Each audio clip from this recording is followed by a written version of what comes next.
Fala moçada, estamos aqui em mais um ZebuCast, o podcast oficial da BCZ Jovem. Estou aqui com meu companheiro de sempre, meu amigo, Emanuel Freire. Emanuel, Fala, Pedrão. bom demais estar sentado aqui do seu lado de novo. Prazer é meu em mais um episódio especial. Agradecer sempre a companhia de todos vocês. Pedrão, dessa vez estamos recebendo um doutor, pós-doutor, um cara que é fera na parte de genética. Vamos aprender muita coisa, tirar muita dúvida, esclarecer talvez palavras mais complicadas que os criadores, a gente que está iniciando. Assusta às vezes, né? Assusta, mas a gente vai acredito que vai ter uma conversa bem legal sobre melhoramento genético, sobre o zebu e de uma forma talvez mais simples. Recebendo aqui o Henrique Ventura, tem doutorado, pós-doutorado, como eu falei, em melhoramento genético animal e desde 2015 é o superintendente adjunto de melhoramento genético aqui da casa, aqui da BCZ. Henrique, obrigado pela presença, como eu disse, tenho certeza que vai ser um papo legal. Prazer ter você aqui com a gente. Obrigado, é uma satisfação estar aqui, né, podendo falar do nosso trabalho na ABCZ, falar da ABCZ principalmente, e a gente tem algumas experiências para compartilhar, né, sobre melhoramento genético, avaliação genética das raças zebuínas. É sempre uma satisfação poder falar sobre isso. Satisfação é nossa aí. Isso aí. Posso começar com a primeira pergunta, já que Pode, fica à acho que você vontade. tocou num assunto aqui. Quando a gente escuta falar de genômica, você fala, putz, você é um bicho de sete cabeças. Para um leigo, o cara tá escutando essa palavra pela primeira vez, assustou. Como é que você explica o que que é a genômica? A genômica hoje, da forma como a gente utiliza, né, em bovinos, em melhoramento genético de bovinos, é a leitura de marcadores moleculares que estão espalhados em todo o genoma, né. Uhum. É uma leitura de DNA. E existem algumas regiões, milhares de regiões, né, que têm correspondência com as características de interesse, Uhum. que são as características economicamente importantes, né, as características relacionadas com ganho de peso, a parte de reprodução, produção de leite, qualidade da carne. Então você acessa diretamente o DNA. Não necessariamente os genes, porque esse tipo de característica que a gente trabalha, né, em exploração econômica, é um tipo de característica determinado por muitos genes, então é difícil ter acesso a todos eles. Mas como o número de marcadores é muito grande e ele cerca o genoma, né, a gente consegue ter uma correspondência entre essa leitura de marcações moleculares e as características de nosso interesse. E o que que isso traz em última instância? Informação para a tomada de decisão, né? Além das informações de genealogia que a BCZ produz há um século, a parte de provas zootécnicas, né, pesando, medindo os animais, hoje a gente tem acesso direto ao DNA. Então a gente consegue predizer mais cedo informações sobre o valor genético daquele animal para peso, para carcaça, para reprodução, e já é uma ferramenta utilizada rotineiramente, né, aqui na BCZ e no melhoramento genético de zebuínos no Brasil. Dentro desse assunto. Então, eu posso afirmar, vou tentar transformar a sua resposta um pouco. Eu posso afirmar que a genômica ela vai me mostrar, me indicar onde é que, em qual característica aquele animal ele tende a ser superior, ele tende a dar um ganho real. É isso. Ela vai mostrar antes que eu É, espere a vida adulta dele, enfim. Tem o resultado dos existe pesos. isso, é por aí, né. Existe uma coisa que a gente entende conceitualmente como valor genético verdadeiro, que é, vamos dizer assim, o potencial genético verdadeiro daquele animal para uma determinada característica, e existe uma predição que a gente consegue calcular, baseada nas informações que a gente tem. Quanto mais correspondência existir entre essa predição e o valor genético verdadeiro, significa que essa predição tem uma acurácia maior. Isso é acurácia, Uhum. né? É uma medida, né, de quanto você vai acertar, né, acreditando naquela informação. E a genômica justamente traz mais acurácia, Aumenta a acurácia. aumenta a acurácia. A gente ouve por aí, a acurácia, aumenta só o número de acurácia, mas as pessoas tem uma certa dificuldade, porque é complicado mesmo, assim. Tem muita coisa abstrata, né? Você falar em valor genético verdadeiro, valor genético predito, e que a acurácia é a correspondência entre os dois. Mas a acurácia é uma medida de o quanto você pode investir naquela informação, com segurança, né? E quanto maior for a acurácia, lógico, mais você pode utilizar aquela informação para tomar sua decisão, né? Seja na seleção, seja nos acasalamentos. E é exatamente o que você falou, né? É isso. Ela aproxima um indicativo de uma manifestação real daquela característica. Tá. Entendi. E assim, quando a gente fala disso, fala dessa questão da genômica, eh, a genômica, quando você faz a genômica de um animal, te perguntando, existe determinadas características que são, vamos lá, deixa eu tentar definir, mais fáceis de serem acertadas, lidas pela genômica ou não? Ou ele dá um panorama geral? Por exemplo, não, Henrique, a parte de reprodutivo, o maternal, sei lá, carcaça, são geralmente a genômica me dá melhor essas informações ou menos essas outras informações, ou ele dá um panorama geral, não tem essa diferença? Olha, a gente tem observado, isso é muito interessante falar, que as características que a gente tem mais dificuldade de trabalhar sem genômica, quando a gente inclui a genômica, o ganho proporcional é maior. Hum, Então ela vem entendi, para facilitar, né. Você tem leitura, como eu te entendi. falei. Porque tem muita influência de ambiente também, né, Henrique? Então, assim, o fenótipo é o resultado da genética mais o ambiente, né. Quanto menos padronização de ambiente você tiver, maior influência de efeitos não genéticos naquelas diferenças que você está vendo nos animais, né, nas pesagens, no desempenho reprodutivo. Uhum. Então, é assim, tem uma definição, né, que a gente utiliza bastante, que chama herdabilidade. Aham. Isso. Herdabilidade é o quanto daquelas diferenças nas características, né, medidas, as características do ponto de vista fenotípico, quanto daquilo é variação genética aditiva, né. E essa informação é muito importante, né, porque o que nos interessa é a variação genética aditiva, que é aquilo que passa de uma geração para outra e vai se acumulando ao longo do tempo. A questão da herdabilidade é muito importante você tocar, e aí eu já vou para outro ponto. Quando a gente avalia o índice ABCZ, ele é uma média ponderada. Se eu falar alguma coisa errada, você fica à vontade para corrigir. Ele é uma Uhum, média ponderada e que as características têm certos pesos para uhum. essas características para formar essa média ponderada. Na hora que vocês definem esses pesos para essa média ponderada, é baseado na herdabilidade? É baseado no valor econômico daquela característica Ah, e também na variabilidade genética, porque se uma característica não tiver variabilidade genética, ela não pode ser selecionada, né, não tem o que selecionar. Uhum.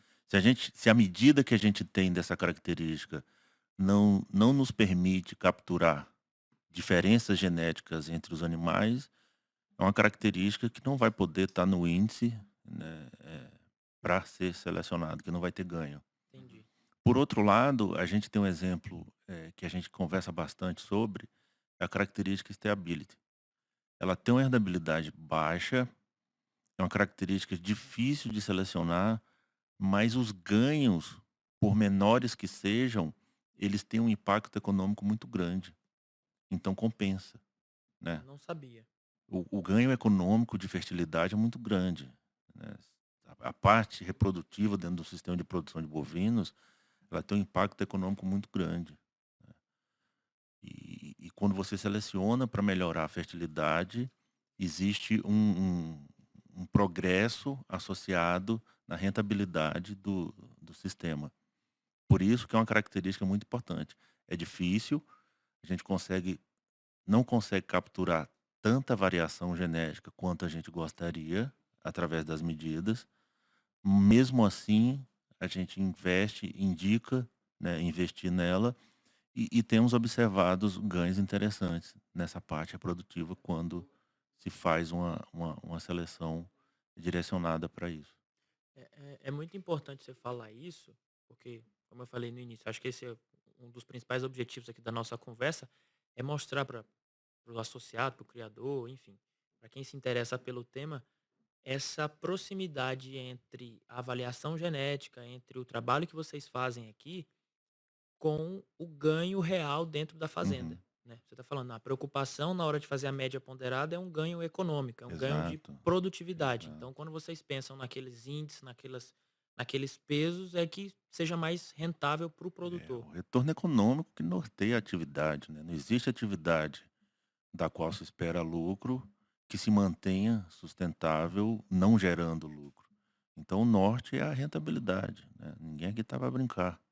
Tá. É para ter retorno financeiro. E é por isso que esses índices, eles são baseados em estudos econômicos. Legal. Só também uma dúvida. Quando a gente fala de genômica, você falou sobre a leitura do código genético ali do DNA. Aí a gente vai para um. Eu vou fazer uma alusão ao ser humano que fala que daqui a um tempo a gente vai começar a escolher cor de olho, vai começar a escolher se o menino vai ter 2 metros de altura, se vai ser atleta.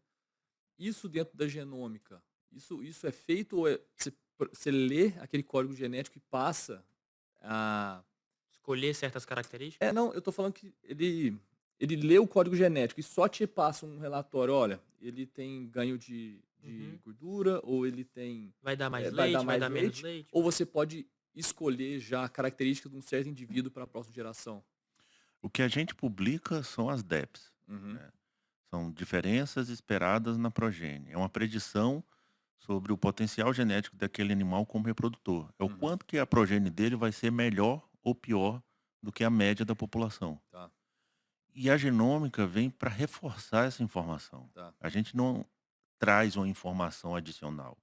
A gente produz um ADEP mais confiável, entendi. nesse sentido, trabalhando com características quantitativas, Uhum, né.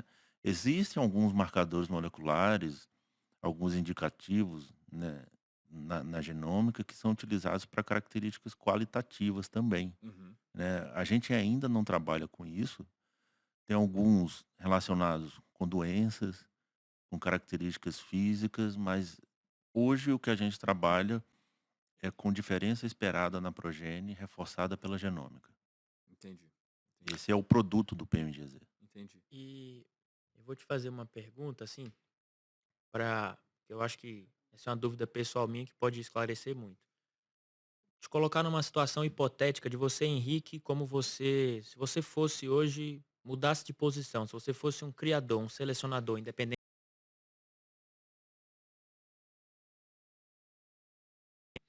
se você fosse um selecionador de Nelore PO hoje, e você fosse escolher um animal para você, ou para você adquirir esse animal, ou para você trabalhar esse animal dentro da sua propriedade, como é que você, Henrique, com todo o conhecimento que você tem, como é que você faria a leitura da régua de DEP desse animal? Como é que você faria a escolha desse animal para você investir nesse animal? Você iria no que tem mais acurácia, no que tem menos acurácia? Quais DEPs você iria te importar mais?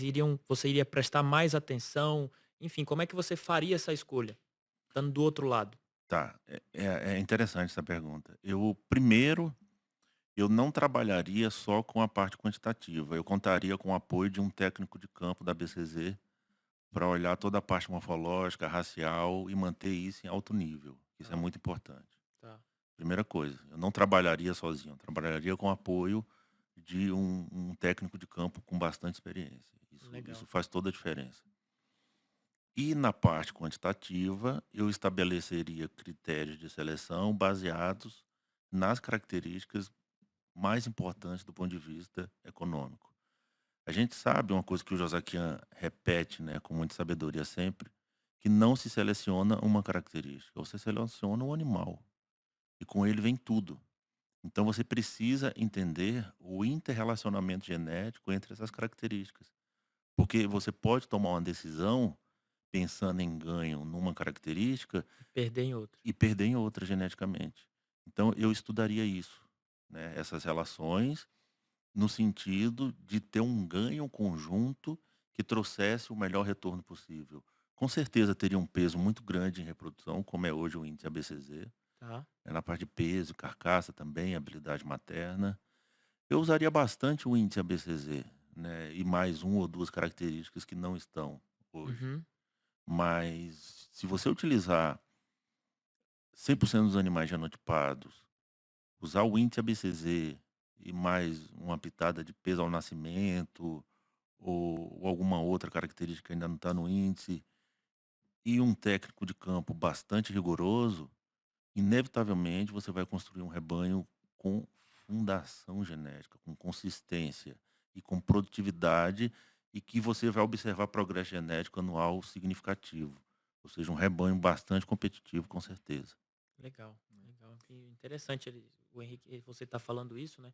Porque é o que a gente sempre escuta aqui dos nossos convidados, é justamente esse equilíbrio, né? É Aham. aliar um olho treinado com as avaliações.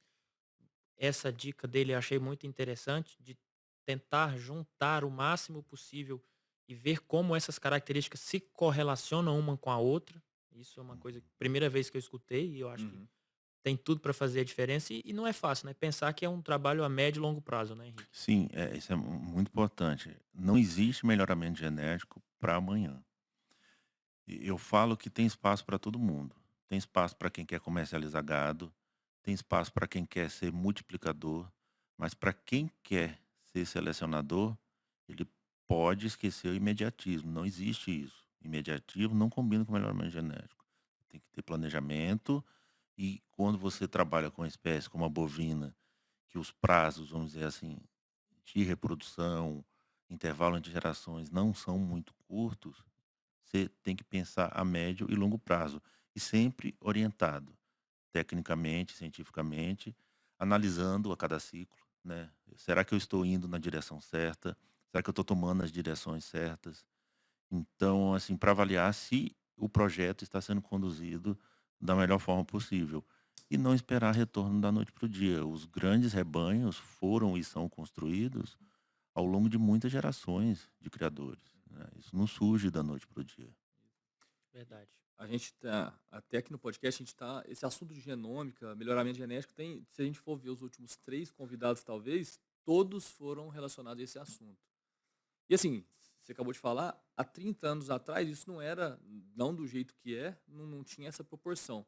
Quando que foi o boom desse negócio do melhoramento genético, da genômica, e o que que proporcionou isso? Foi tecnologia? Apareceu alguma coisa diferente que auxiliou Ou o demanda de mercado. demanda de mercado? O que que foi que... Muita coisa, né, ou quase tudo surge por demanda, Aham. né? Ou algum empreendedor identifica uma necessidade, Uhum. ou um encaixe entre uma possível ideia dele e uma forma de executar uma tarefa de uma Uhum. maneira mais eficiente, eficaz. A BCZ publicou as primeiras avaliações genéticas em parceria com a Embrapa em 1984, 85. Aham. Então já temos aí Já quase tem 40 tempo. anos desde a Aham. primeira avaliação genética, Uhum. utilizando modelos matemáticos mais simples, e passou-se pelos anos 90 utilizando um modelo animal mais complexo, considerando matriz de parentesco completa. E eu estou falando isso tudo para dizer que a ciência evolui, Aham. né, a tecnologia evolui, existem empresas e instituições de pesquisa trabalhando para trazer essa tecnologia para o campo, Uhum. né? E isso começou, a parte de avaliação genética, a ficar assim bastante procurada no Brasil, né, no mundo desde a década de 90, Tá. que já se procura e utiliza a avaliação genética. Legal. No Brasil é coisa de 10 anos, Uhum. né, que tem-se uma procura, principalmente nos últimos 5, 6 anos, Uhum. uma procura muito grande. E a genômica, né, a gente começou a implementar a genômica em 2018 aqui. Muito recente, Muito né? É recente. recente, É. né. Nos Estados Unidos, por exemplo, em 2000 e, se eu não me engano, 2008, 2009, eles já começaram a implementar na Angus, Uhum. né, 10 anos antes da gente. Aham. Mas de qualquer forma é recente, né. Recente, É. muito. Já se pesquisa sobre genômica há muito tempo, né, mas como produto utilizável e que traz um retorno satisfatório é coisa da última década. Legal.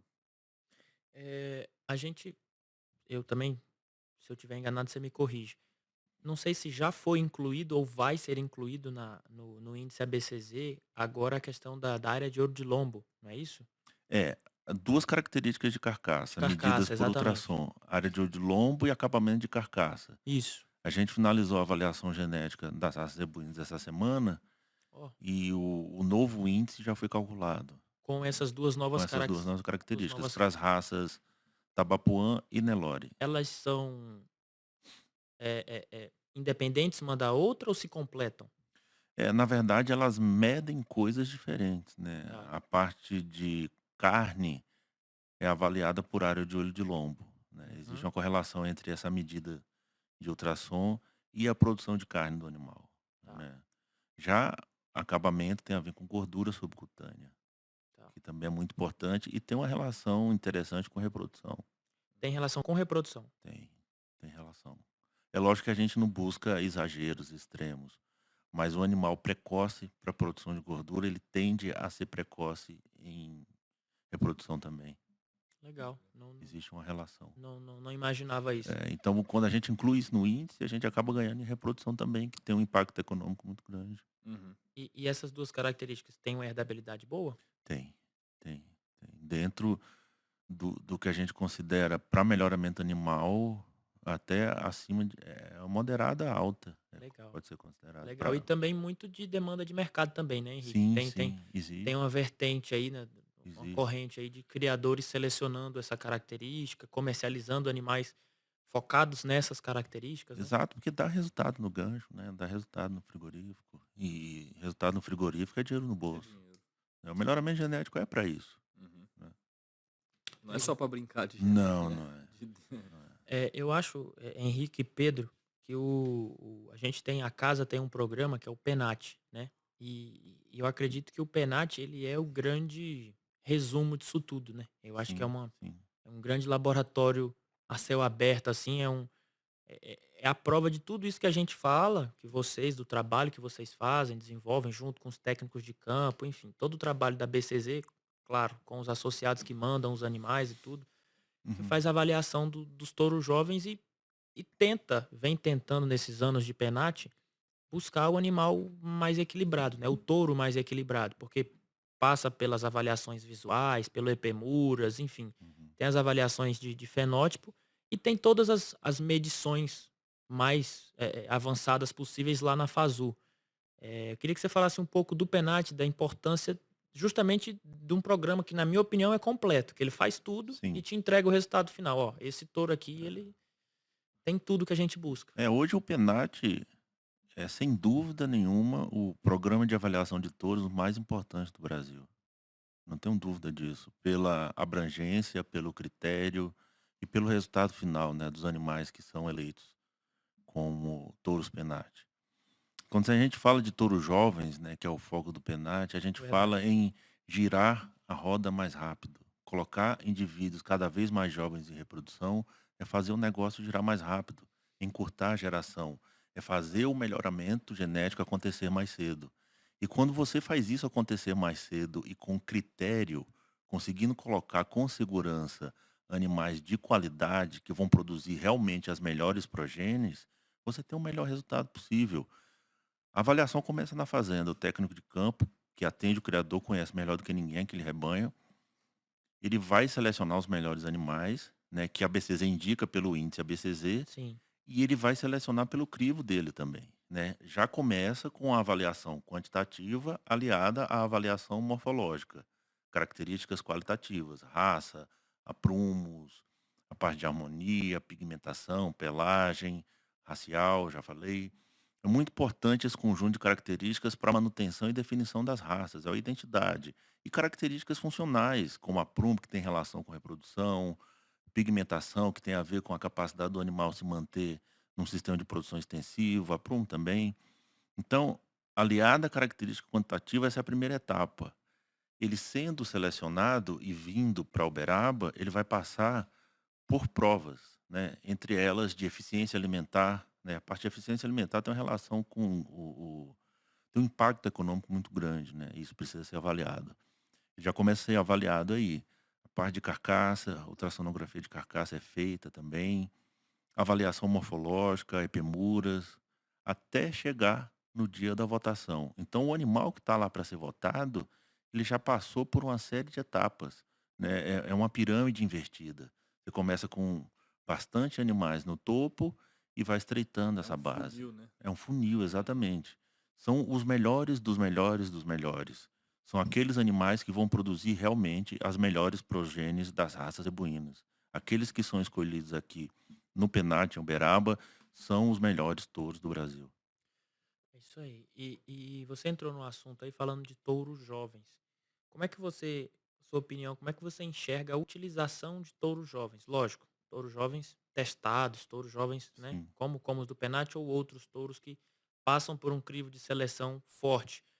Dentro de um acasalamento, dentro do melhoramento genético, como é que você vê essa porcentagem? Porque tem uma turma que é mais defensora de usar mais touros jovens dentro de um acasalamento. Uhum. Aí outros falam: "Ah, mas a acurácia é baixa, não sei, não vou usar, vou já num touro que já tem uma progênie conhecida". Como é que você fica de que lado aí nessa Na questão? verdade, a gente tudo depende, né, parece uma resposta fácil, depende, mas a gente precisa analisar, o sistema de produção, qual mercado que aquele criador quer atingir e qual que é a expectativa dele, né. Eu costumo fazer uma relação com carteira de investimentos, né. O touro Uhum. jovem é aquele ativo que vai te dar, na média, mais retorno, só que ele tem uma probabilidade maior de oscilar, de Uhum. não corresponder, né, em algum ponto ou outro. Como que você compõe uma carteira de ativos, né, baseado em renda variável? Você não atira num lugar só, né, você faz uma composição que na média te dê um Sim, ganho interessante, né. Já o touro de acurácia média para alta é aquele investimento dentro da carteira que você pode mais ter seguro. mais seguro, mas que vai te retornar menos. Porque o animal que é da geração mais atual, ele já está um passo à frente, né, ele já tem um trabalho sendo feito há mais gerações. E o que eu recomendo numa média, vamos dizer assim, é você equilibrar as coisas, né. Você pode ter: "Ah, quero trabalhar com touros jovens", não usa um ou 2, tenta usar mais touros. É a Hum, composição da carteira, né. Você pode trazer isso do mundo dos investimentos para a genética, uma carteira de touros. É lógico que isso também precisa do equilíbrio, porque se você usar muitos touros, existe uma tendência da progênie ser muito heterogênea, e aí você perdeu o tipo do seu rebanho. É um trabalho que o técnico da BCZ sabe fazer, é Aham. esse equilíbrio.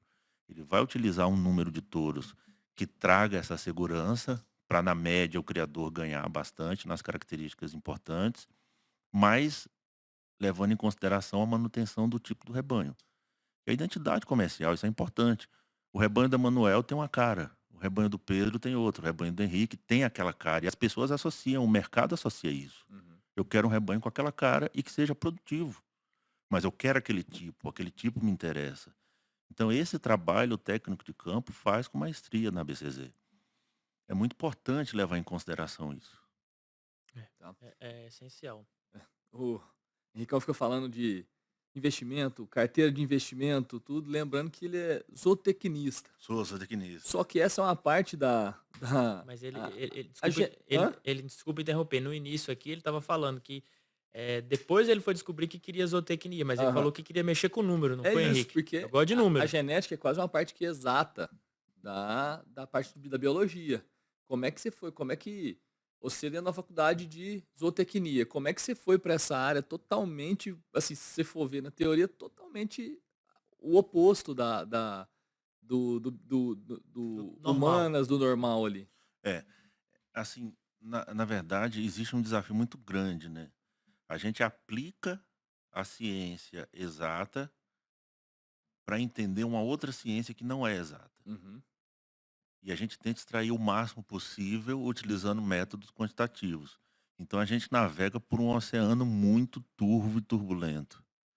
Mas a gente consegue obter resultados muito interessantes, porque a matemática, ela oferece ferramentas robustas, né, para isso.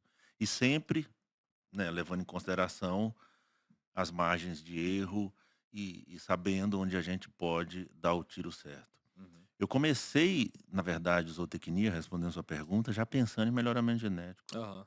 né. Eu estava contando para o Manuel, na época eu morava em Alfenas, né, com a minha mãe, a gente morava num sítio, zona rural, e na oportunidade de uma visita a uma casa agropecuária, nessas que se compra insumo, Aham. eu vi, me chamou a atenção um catálogo em cima do balcão, muito bonito, escrito todo em inglês, com fotos de touros. E eu perguntei para o vendedor o que que era aquilo. Ele falou: "Ah, isso é o catálogo de touro. Eu nunca tinha ouvido falar isso na minha Aham. vida." Eu acho que devia ser de alguma central, né? Que alguém deixou lá e trouxe de fora.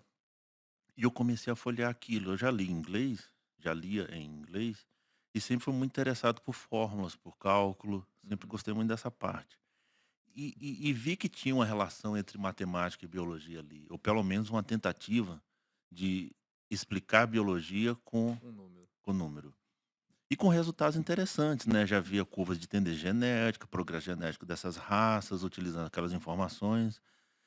E eu perguntei pro o vendedor se ele tinha mais daquilo, ele me deu um bolo. Acho que ele tá querendo se livrar daquilo. Ele falou: "Cara, pode Estava no levar." cantinho encostado. É, pode levar, ninguém quer ver isso aqui não. Aí eu levei, achei muito interessante, me debrucei sobre aquilo, né, gostei daquela leitura. Tinha umas fotos bonitas, né, uns touros bonitos. Falei: "Eu quero ser o cara que faz esses cálculos aqui." Isso era Aham. 2002. Tá. Eu havia largado uma faculdade de geografia na Federal da Paraíba, me mudei para Alfenas, para morar com a minha mãe, e no sítio eu comecei a me interessar pela parte rural e me despertou, né, o interesse por genética. Que tinha um pouco da biologia, um pouco da matemática, né, nessa parte de avaliação de animais, né, a genética quantitativa.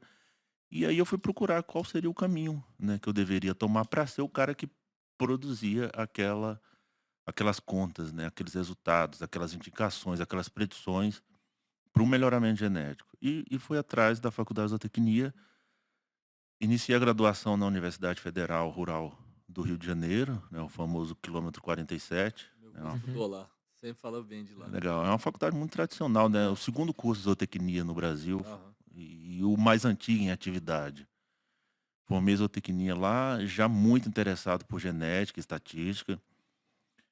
Concluí o curso, fui para Viçosa, na Universidade Federal de Viçosa, fazer mestrado, doutorado. Fiquei cerca de 4 anos e meio. Fiz um tempo relativamente curto, né, mestrado e doutorado.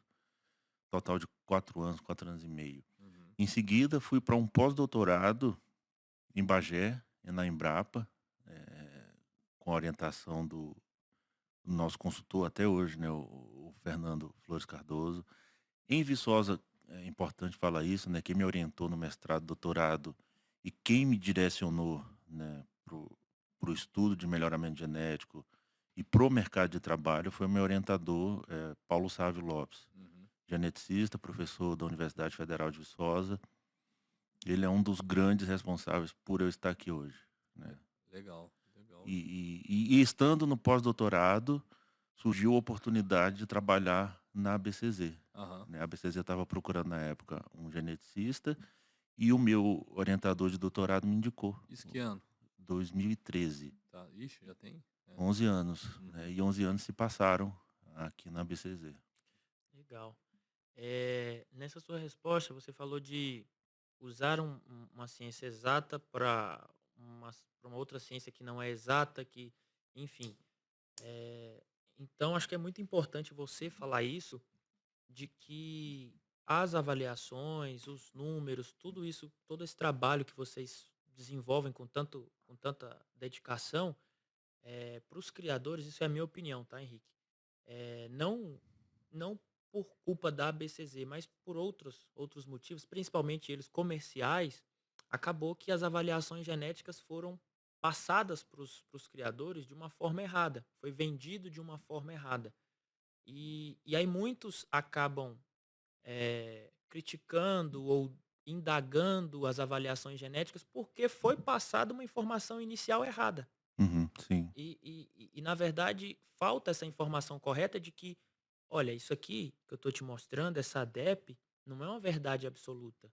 É uma não, coisa que a gente espera que aconteça. A sim, gente está trabalhando para diminuir o máximo o erro, mas há sim, a possibilidade de errar. sim, Aqui estou te dando uma bússola, estou te dando um rumo de um caminho, sim, sim, mas claro, não estou te garantindo uma verdade absoluta. sim, E aí eu acho que o mercado, os leilões, os eventos, pela pressão, acaba que vendeu de uma forma muito simples, Sim, resumiu muito sim, uma coisa complexa, e aí o cara sim, se decepcionou, porque ele claro. recebeu a informação errada. Exato. É uma matéria muito complexa, né, você falar de melhoramento genético. E assim como você falou, a gente usa a ciência exata para explicar, fenômenos que não são exatos, né, a biologia não é exata. Mas, Emanuel, a gente pode garantir que o método que a gente utiliza hoje, ou o conjunto de métodos que a gente utiliza hoje, é bastante confiável e se utilizado da forma correta, aí que está a chave da Isso, questão. Entendendo o que que é aquela ferramenta isso. e até aonde ela alcança, os rebanhos vão progredir com as decisões sendo tomadas da forma correta, né. É porque existe uma questão que é assim, ou é ou não é, ou é 100% ou não é, não existe, não só em genética, não existe nenhuma ferramenta que funciona 100%, nada funciona 100%. Toda regra tem sua exceção, né. Toda regra tem sua exceção, então a gente trabalha para aproximar o máximo possível da realidade biológica, né. E quem utiliza, eu posso te garantir isso, quem utiliza da forma correta tem obtido resultado, tem Uhum. avançado e tem progredido. E a gente olha para o mundo inteiro, né, a gente tem um exemplo que eu gosto de utilizar bastante, é da raça holandesa, do Holstein. Aham. Eles chegaram onde chegaram hoje pelo controle leiteiro e pela avaliação genética. Sem avaliação genética, eles não teriam chegado onde chegaram hoje. Tá. E nem por isso eles deixaram de trabalhar a parte morfológica. Existe raça mais padronizada do que a holandesa? Uhum. Todo mundo sabe o que que é uma vaca holandesa. Aham. Então eles conseguiram conduzir isso com maestria. Lógico, não tem problema? Tem problema. Precisaram dar alguns passos atrás, mas conseguiram mostrar que é possível ter padronização racial, ter tipo e ter produção.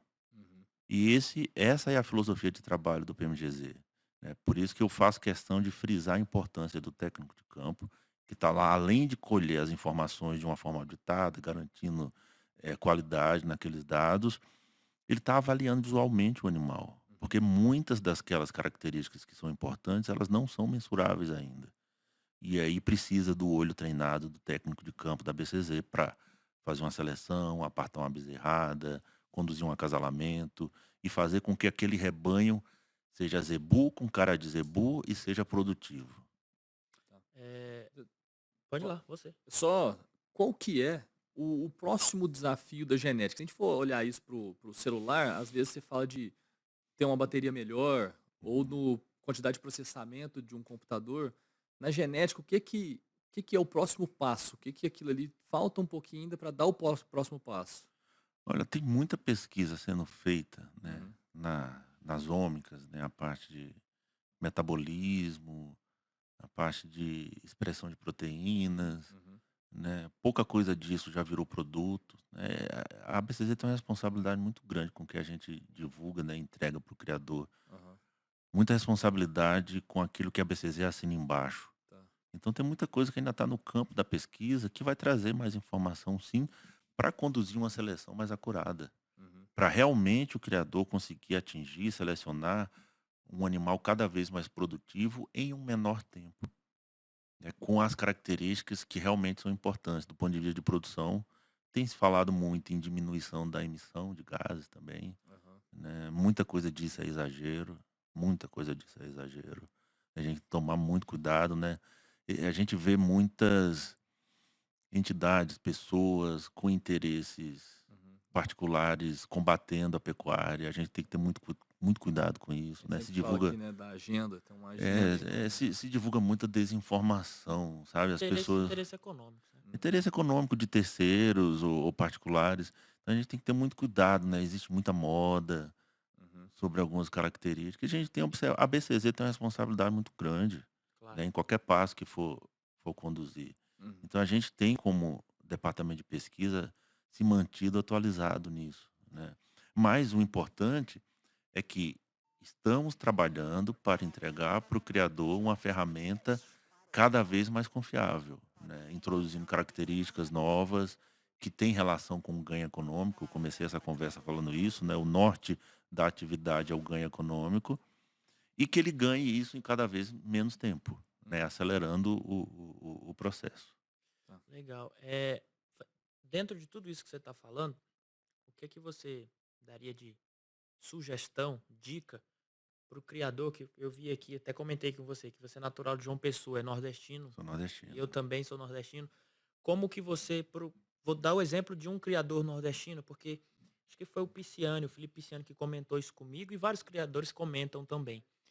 Essa questão do nosso país é um país continental, né? Da gente ter climas, biomas, vegetações, realidades de chuva, realidades de, enfim, totalmente diferentes em regiões. Uhum. No Nordeste tem uma região muito seca. Como é que a gente consegue, e como vocês trabalham aqui interno para minimizar esses efeitos e como que o criador pode fazer isso? Porque o PMGZ ele é nacional, só que lá no interior do Ceará eu É tenho uma diferente. realidade, no Pantanal eu tenho outra, na Amazônia eu tenho outra. Uhum. Como a gente lidar com essa diferença climática? É, a questão principal, o cerne dessa questão é o sistema de produção. É o quanto que o animal tem acesso, né, em termos de energia e proteína para desempenhar as suas características, né? Em termos de saúde, seria mais uma interação entre sistema de produção e genética, né? A gente sabe que majoritariamente a gente tem no Brasil um sistema extensivo, né? Mas tem variações dentro disso. E existe um fenômeno conhecido como interação genótipo-ambiente que responde algumas questões relacionadas a isso, né? Existe uma genética melhor para produzir em sistema rústico e existe uma genética melhor para produzir em sistema refinado com alto input de energia e proteína. A gente teve uma parceria com o professor do Instituto Federal de São Paulo, Newton Pegolo, até foi publicado isso, ele desenvolveu, né, essa parte de interação genótipo-ambiente com as avaliações genéticas. Então, assim, do ponto de vista científico, nós temos ferramental para publicar uma avaliação indicando esses são os melhores animais para confinamento. Legal. Aqueles animais são os melhores animais para sistemas desafiadores. Existe um problema prático para publicar isso, Hum, né? Que hoje, publicando uma ordenação de animais, a gente ainda enfrenta algumas dificuldades de interpretação do mercado, das pessoas que utilizam informação. Você imagina você ter 4, 5 catálogos, né, separados por sistema de produção. Isso é nosso sonho, né, mas o mercado ainda não está maduro o suficiente para absorver entendi, isso. entendi. Tecnologia, ciência nós temos, né, estamos pensando no momento certo de publicar e indicar essas informações. Legal, mas isso vocês estão Temos, já estão temos, atentos a isso. já temos essa informação. Isso é importante, né? Porque a gente vê, né, Pedro, essa diversidade do Brasil e aí você ter isso, falar, ó, não, na sua área aí o mais indicado é isso. E Exato, também cada criador olhar para dentro da sua propriedade e ter esse julgamento de equilíbrio, né? Do bom, o exato. que é que vai ser produtivo aqui, o que é que vai ser produtivo aqui dentro do meu objetivo. Sim, Que tipo de animal eu quero produzir, né? tem informação importante que, assim, com esse tipo de análise você consegue identificar animais que não são necessariamente os 5 melhores ou 10 melhores todos avaliados, mas que vão bem, que produzem progenes que vão bem em todos os sistemas de produção. São os animais robustos, Uhum. né? Esse tipo de genética vale muito, né, do ponto de vista Hum, econômico. São touros que, com essa informação, pode alcançar todos os sistemas de produção, né, no Brasil, apesar de uma diversidade muito grande. Ele não é a cabeceira da cabeceira, mas ele produz progênie muito bem em qualquer sistema de produção. Esse tipo de análise, interação genómica com o ambiente, permite identificar esses animais. Ele não é o líder de sumário, mas Ele é muito bom de colocá-lo. Uhum. ele produz uma média boa, que você falou, né? Exato, A média dele é boa, exato. você analisa a média da produção dele. Isso. Não tem nenhum extremo muito ruim, né? Que é o principal, você tem que ter a média de produção do touro. E assim, Henrique, falando dentro disso tudo, até puxei esse gancho aqui meio que sem querer. Em relação aos líderes de sumário, a gente acaba que vê, infelizmente, alguns fazendas, enfim, mas não quero entrar nesse detalhe de na busca incessante para fazer o líder de sumário, de ter a pressão comercial da venda desse sêmen, eh, procurar acasalamentos que vão te gerar um índice mais alto para produzir esse índice de sumário e acaba que, infelizmente, de novo, quando você vai fazer o trabalho bem feito, como você falou, você coloca um técnico experiente ao seu lado para escolher um animal baseado na avaliação genética e na morfologia, acaba que os líderes de sumário geralmente não, não encaixam dentro desse biotipo ideal que alguém que o criador procura, né? Porque acaba que tem uma avaliação muito alta, mas deixa a desejar em pontos produtivos. Como é que a gente, de novo, é a pergunta de quem quer aprender, como é que a gente faz para reduzir isso? Como é que a gente faz para tentar unir? Pô, eu estou vendo ali com um índice maravilhoso, uma regra de DEP maravilhosa, mas eu não vejo morfologicamente isso. Como é que eu consigo aproximar esses mundos? Na verdade, assim, o nosso papel como ABCZ é orientar, né? Orientar o criador e, como filosofia de trabalho da ABCZ, do PMGZ, é mostrar que é justamente isso, que existem algumas características que são importantes e que para as quais não existem TEPs calculados ainda. Então, assim, isso é muito simples. O fato do animal ter uma avaliação muito boa não pode eximi-lo de ser avaliado morfologicamente. Ele tem que ser avaliado morfologicamente. Por outro lado, também, um animal perfeito do ponto de vista morfológico não pode ser eximido de ser avaliado quantitativamente. É uma receita simples, não adianta forçar isso, né? Não adianta querer distorcer. A gente sabe qual é o caminho que dá certo. O técnico que está no campo sabe qual é o caminho que dá certo, né? Os mais de 100 técnicos da BCZ que atendem os criadores em todo o Brasil sabem qual é o caminho. Então não adianta o mercado querer distorcer isso. E o nosso papel como ABCZ é orientar os criadores, é passar essa mensagem para o mercado que é preciso tomar decisões com base em informações confiáveis, informações auditadas, como é o caso da BCZ, e ter um técnico experiente na análise qualitativa do rebanho, parte racial, parte morfológica de uma forma geral. Não ir em nenhum dos extremos, né? Hum. Resumindo a sua resposta, não optar pelos extremos, sempre buscar o equilíbrio, né? Na verdade, assim, se o animal for extremamente bem avaliado e ele atender do ponto de vista morfológico, Ótimo, ótimo, não há porquê. maravilha. Agora, assim, o que a gente vê na prática é que para se chegar muito rápido a um extremo quantitativo, tem se abdicado de características importantes. Isso aí é um erro, porque esse animal não serve, ponto.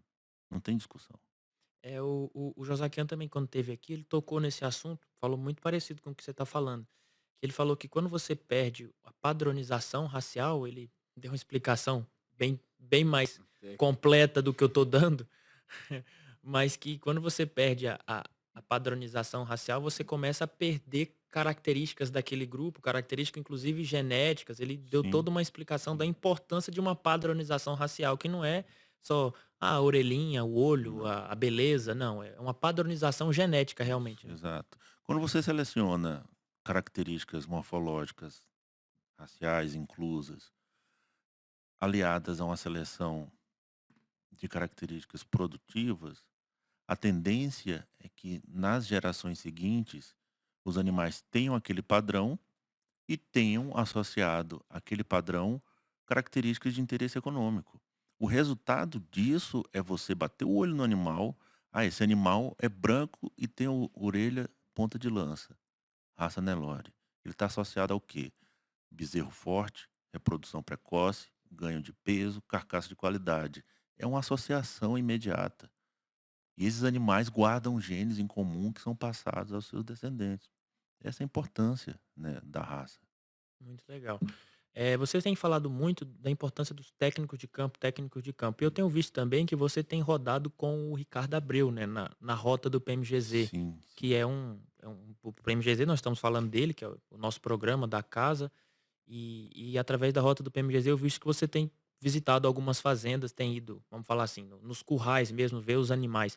Qual a importância desse trabalho seu, do Ricardo Abreu, da equipe tá vendo o gado ali, sujando a bota de bosta de vaca? No caso eu tô sujando o tênis, mas tá bom. Faz parte. E eu tenho gostado, eu gosto do campo, né? Eu morava em sítio, morava em zona rural e gosto muito. E o mais importante disso tudo, Manuel, Pedro, é que o programa é feito para o criador. O programa é feito para entregar informação que deve ser usada para tomar decisão. Se essa informação não serve para o campo, ela não serve para mais nada. Uhum. Então, o nosso cliente está lá. Eu preciso estar lá para saber o que ele precisa. Eu tenho que estar lá para ouvi-lo. Olha, Henrique, no programa está faltando essa informação. Eu não concordo com a avaliação dessa bezerrada aqui. Vem cá olhar. Olha, deveria ter um relatório assim ou assado. É um feedback. A gente precisa desse feedback no campo e nada melhor do que estar lá, né, na companhia do Ricardo, que tem rodado bastante com essa parte de fomento, e ele tem bastante conhecimento técnico também, e a gente consegue trocar ideia e interagir com os criadores e principalmente ouvir, mais ouvir do que falar. O que que a gente precisa melhorar no PMGZ? O que está faltando? Por que que você confia menos nessa informação? E aí a gente tem a oportunidade de explicar, né, como que se deve utilizar o programa, de onde vem aquela informação, e a gente entrega mais confiança para aquele criador. Ele passa a confiar mais no programa e nos ajudar a construir, a evoluir o PMGZ, que o programa é dele, né? A associação é do criador. A associação é de quem cria Zebu. E o programa de melhoramento genético de zebuínos também. Então, nada é mais justo e mais importante do que o dono do programa sugerir, né? Ouvi-lo. E para isso a gente precisa estar no campo, sujando o tênis ou a botina. Ouvir o cliente, né, Henrique? Ouvir o cliente, exato. Ver o que Na verdade, ele é o dono, né? Verdade, verdade. É ele que e ele que inclusive, abastece vocês de informações, né. Exato, de Ele tudo. ele é E o ele abastece de informações e é ele que vai utilizá-las depois de processadas. por isso a importância de passar a informação da maneira correta Aham. também, para Exato, até o exato. criador ter essa noção de que a informação que eu passo para o PMGZ vai influenciar, vai me influenciar diretamente, porque se eu passar de uma forma errada, eu vou estar me prejudicando no final das contas, né. Claro, claro. E aí todo o processo perde. Todo o processo perde. É isso aí. Pedrão, Manuel, bom, outra aula. que conversa boa, muito, muito importante essas explicações, esclarecimentos que o Henrique fez aqui pra gente hoje. Agradecer sua presença, Henrique. Obrigado, obrigado. Eu acho não, tenho certeza, foi muito esclarecedor. Conseguimos falar de forma mais tranquila e deixar bem claro esses detalhes, mostrar que vocês estão à disposição para os criadores, enfim, estão querendo ouvir, estão querendo Claro. sempre evoluir, né? Porque esse é o objetivo. Melhoramento genético é sempre tentar evoluir. Agradecer pelo seu tempo, pela Obrigado, disponibilidade, obrigado. falar que a BCZ Jovem está à disposição, o Zebucast também. E é isso, agradecer sua presença, né, Pedro? É isso. E, igual a gente falou no começo, mostrar que a genética não é um monte de sete cabeças, né? Uhum, A gente consegue conversar, consegue, igual a gente tenta exato. sempre trazer um papo mais leve, Isso. trazer de uma forma, numa conversa, de um bate-papo aqui, você explicando pra gente como é que um pouco do seu mundo, que às vezes não é o mundo que É, a maioria das e às pessoas vezes tá por até a dentro. gente fez pergunta boba, mas é porque Mas não existe pergunta Ah, boa, Manuel. E assim, tinha um professor lá em Viçosa que ele falava uma coisa muito interessante. Como que você avalia que você entende de um assunto, qualquer assunto, né? uhum, É quando você consegue explicá-lo para sua tia e ela vai entender. aham. Se você falar de genética para sua tia, para sua avó, para sua mãe, ela entender, não sendo da área, né? Porque se tiver uma tia geneticista, não conta.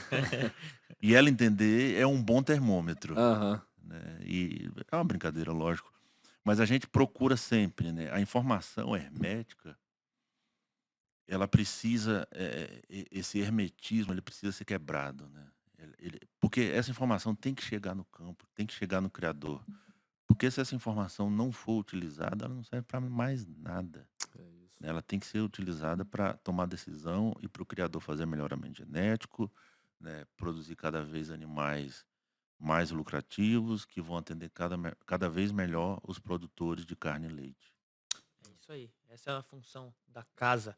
E Henrique, ó, faz as honras aí, Pedro. por Entrega o favor. nosso Então, a hora que você brinde. estiver viajando com Uau. tênis, agora você complementa com O o boné boné do da ABC Zebucast, do muito Zebu. obrigado. É isso aí, Obrigado, pá. bonitão, da minha cor favorita. O O azul. azul. Pronto, já vai para proteger do sol aí nas fazendas. Muito obrigado, agradecer a vocês, A né, gente que pelo agradece. convite, agradecer sempre a BCZ, né, pela oportunidade de estar trabalhando nessa casa há 11 anos, agradecer meu chefe, Josaquian, presidente Gabriel, toda a diretoria, e principalmente ao criador de Zebu, né, porque se não existisse criador de Zebu, não existia nada aqui. A gente tava na rua. Não, assim, a revolução que o Zebu trouxe para o Brasil em termos de produção de alimentos, né? O Brasil passou de Verdade. comprador de alimento a exportador de carne, de leite, É, e o criador de Zebu tem um papel muito importante nisso tudo, né?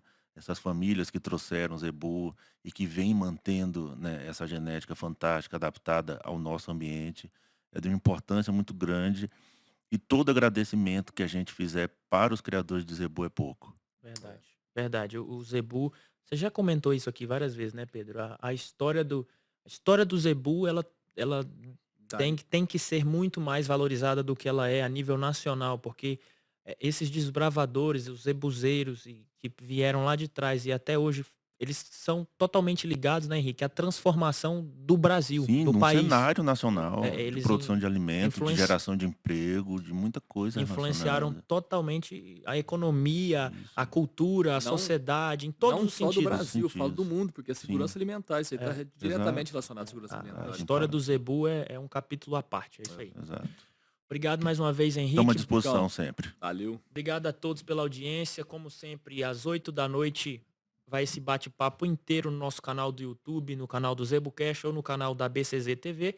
E a gente também está no Spotify, pode baixar no Spotify para escutar. A gente está no Instagram, está em todas as redes sociais, toda quinta-feira à noite. Estamos aguardando vocês e obrigado pela audiência e paciência e até a próxima, né, Pedrão? Até semana que vem. É isso aí, obrigado por estar aqui com a gente, tá aqui com a gente sempre em todos os episódios. E semana que vem, tô eu e o Manuel aqui de novo, para trazer mais um convidado e mais uma aula para vocês. Até mais, fiquem com Deus. Um abraço.